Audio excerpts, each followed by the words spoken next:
Good day, everybody. Today we'll be presenting our project proposal for advanced corporate finance.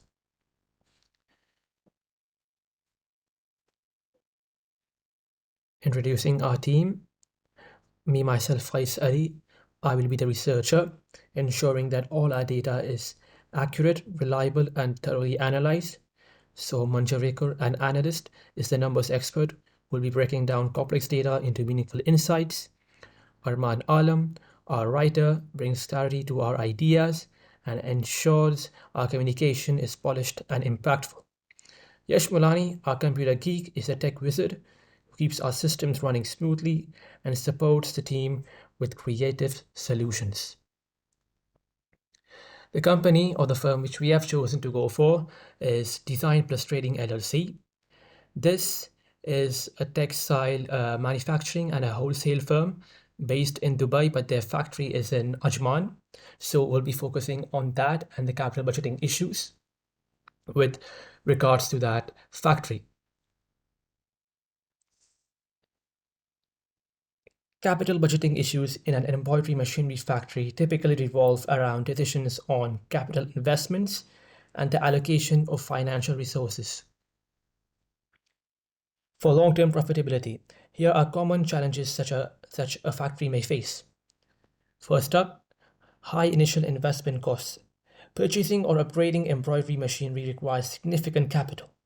Evaluating whether the return on investment justifies the cost can be challenging. Uncertain market demand. Fluctuating demand for embroidery and machinery driven by trends in the textile and fashion industry can make forecasting revenue from new machinery investments difficult.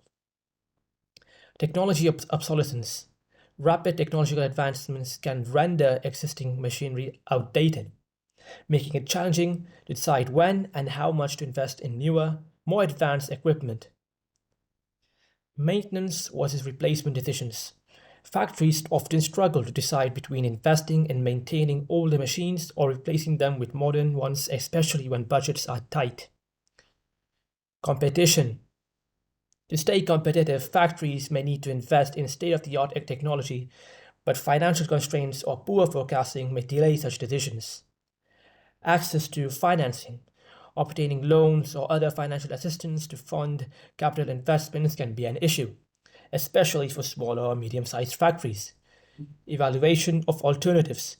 Choosing between competing investment opportunities, example expanding production capacity, diversifying product lines, or upgrading machinery, requires robust capital budgeting techniques like NPV, IRR, and payback period analysis.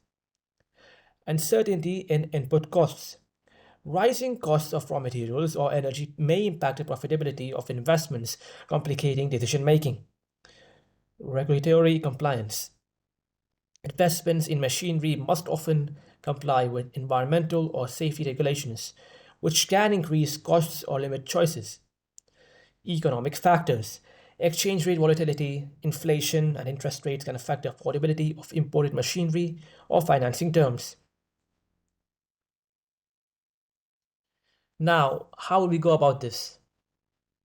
First up, we have the net present value, which is the cornerstone of capital budgeting. NPV calculates the difference between the present value of cash inflows and outflows over project lives.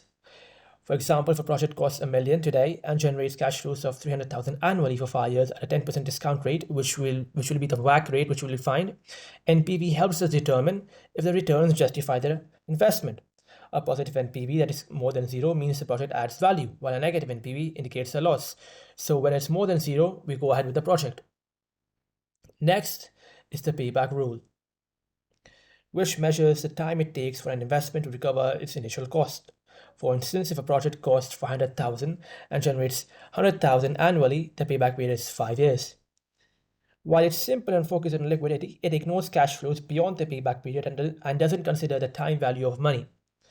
But we can still use this if someone asks us in how much years and how soon will they be getting the money. And we use that as the benchmark to decide whether to go ahead with the project or not. If it's lesser than that, we do. The accounting rate of return. This calculates the return on investment based on accounting profits rather than cash flows.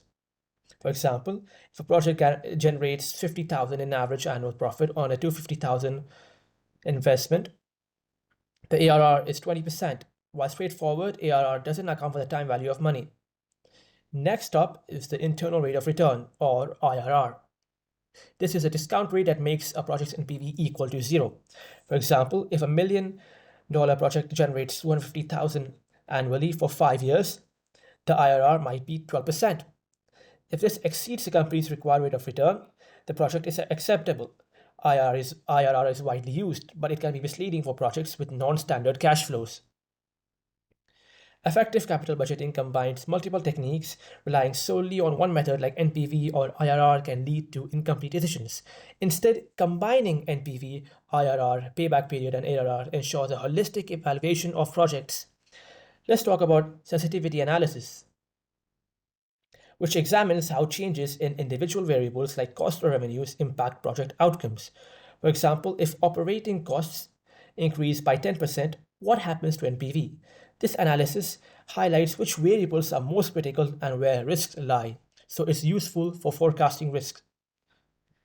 Cost and benefit analysis compares all the costs and benefits of a project, both tangible and intangible. For example, investing in energy efficient machinery might reduce long term costs and improve brand reputation. This methodology ensures that both financial and non financial factors are considered. Scenario analysis evaluates project outcomes under different conditions such as best case, worst case, and base case scenarios. For instance, in the worst case, market demand might decrease, reducing cash flows. Scenario analysis helps prepare for uncertainties and create contingency plans. Finally, what if analysis allows us to test various assumptions? For example, what if interest rates rise by 2%? What if raw materials costs fall? This technique enables decision makers to anticipate risk and adapt strategies accordingly. Conclusion. In summary, the embroidery machinery factory has a number of problems, including high initial investment costs and unpredictable market demand, as well as technological obsolescence and economic constraints.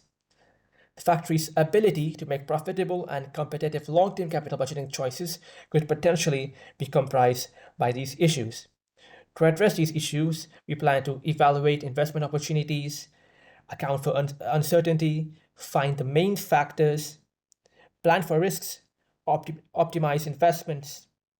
We will be also utilizing Excel as a primary tool for this analysis.